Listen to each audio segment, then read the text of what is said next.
All right, so we got a GE front loader here, and we're going to be installing the belt. These belts are somewhat pretty tight, so it's not that easily installed. So I'm going to show you how to do it. We're going to use 1 or 2 zip ties, and this is going to help you in getting it on. So right now we're on top on the motor. Make sure you're seated properly. Now what we're going to do, start on the left side or the right, doesn't matter. And you're going to get the belt on as far as you can.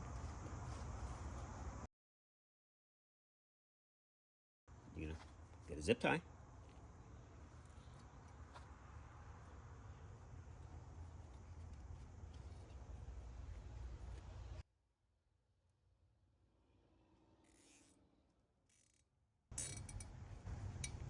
All right, make sure it's fully on. Put one here as well.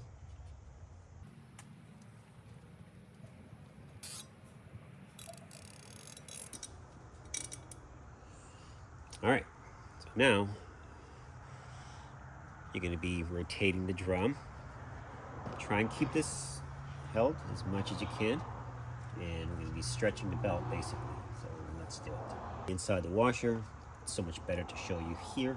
The drum is out. So I'm going to stand over it and turn.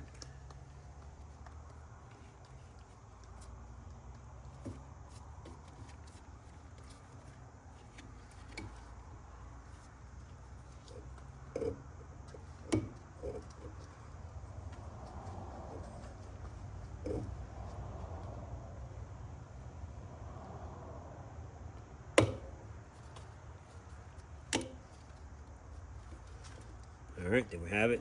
Belt is on. And now you can go ahead and cut your zip ties.